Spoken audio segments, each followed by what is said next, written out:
Bon, vous savez, nous sommes dans ce travail. Et si la chaîne n'a pas donné, ça va donner dans d'autres cas. Et nous croyons qu'au jour d'aujourd'hui, nous avons accompli notre mission. Nous pouvons dire que le Togo vient de franchir un grand pas, celui de faire en sorte que, à l'occasion d'un scrutin, on arrive à une plateforme de consensus. Satisfaction également du côté du gouvernement qui attribue la réussite du processus à l'ensemble des acteurs qui s'y sont impliqués. Le travail de la Commission électorale nationale indépendante s'arrête ici.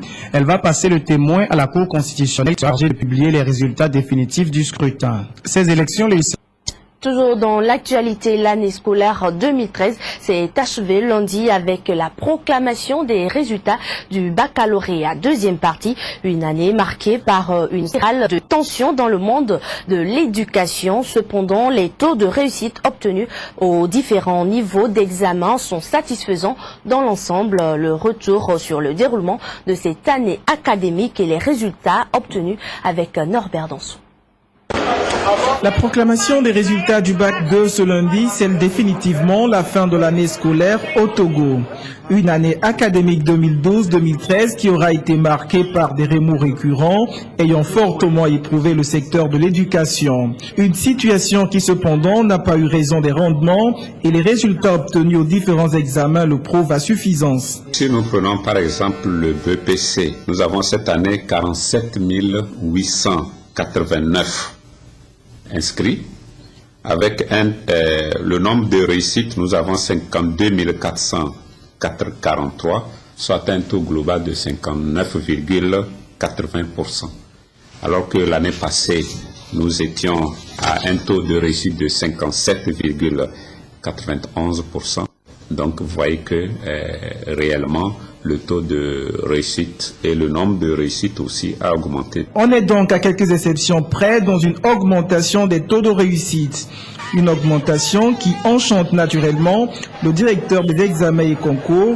Mais question, pourquoi l'orage annoncé sur les résultats de fin de cette année n'a-t-il pas lieu? C'est comme vous êtes en train de faire un match de football et quelqu'un commet une faute. On l'exclut, l'arbitre l'exclut du terrain, il reste 10 qui fournissent un gros effort pour supporter l'équipe adverse.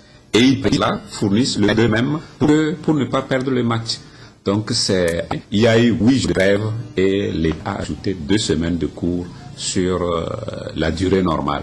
Donc cela a permis de compenser les pertes et de faire encore plus d'autres révisions. Et des élèves qui étaient très consciencieux de leur réussite, malgré les grèves, disaient que, attention, on n'a qu'une chance, il faut se la saisir. À cette situation s'ajoutent les mécanismes mis en place par l'État pour redorer le blason de ce secteur. Par exemple, pour l'encadrement pédagogique, l'État a réouvert les écoles de formation des enseignants. Beaucoup d'inspecteurs ont été formés ces derniers moments. Des inspecteurs de l'enseignement préscolaire et primaire et des inspecteurs des enseignements secondaires. Donc ce qui amène aussi à faciliter l'encadrement pédagogique sur le terrain. Et tout dernièrement, pour faire un encadrement pédagogique de proximité sur toute l'étendue du territoire, on a multiplié le nombre des inspections. Quoi qu'on dise, le secteur de l'éducation a toujours du plomb dans l'aile et les résultats, quoique satisfaisants, n'enlèvent pas pour autant l'écharpe de crise jetée sur l'éducation. Et l'on attend beaucoup d'éducation annoncée par le chef de l'État. Toujours au Togo, les évalas en pays kabyais se poursuivent. Ce mardi, le canton de Yadé a connu sa demi-finale, une demi-finale remportée par les lutteurs de Yadé-Bas opposés à leur adversaire de Yadé-Haut. Le canton de Pia a abrité quant à lui les quarts de finale, une phase de la compétition qui a tourné à l'avantage des évalas de la coalition Akeilao. Cassandra Anaoui. 4e journée de lutte traditionnelle en pays kabyais. Le canton de Yadé a abrité ce mardi la deuxième grande finale. Dans les arènes, Yadé-Haut en blanc s'est opposé à Yadé-Bas en rouge. Après des heures de lutte, les Rouges de Yadeba se sont montrés les plus forts 17-11 chez les Evala. Chez les Arrosa, les cadets de Yadeba ont sauvé l'honneur en renversant la tendance 4-2. Le canton de Pia est rentré en compétition pour le compte des quarts de finale sur le terrain de l'école primaire publique accueillie. Les empoignards ont opposé la coalition accueillie Plao en blanc contre la coalition Kiou des plus Sinama en jaune. Chez les Evala, c'est la coalition accueillie en blanc qui sont meilleurs avec une victoire qui ne souffre d'aucune contestation de 35 à 15. Les Arrosa d'accueilli ont confirmé l'ascendance de leur ère face aux cadets du même adversaire sur le score 51 à 15. La journée de mercredi sera consacrée aux demi-finales dans le canton de Pia et la grande finale dans le canton de Borou.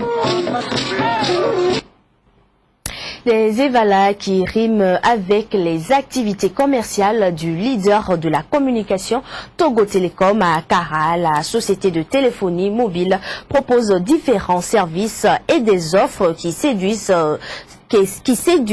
sa clientèle. Togo Telecom accompagne depuis quelques années déjà cette grande fête culturelle et entend se rapprocher un peu plus des populations de cette localité.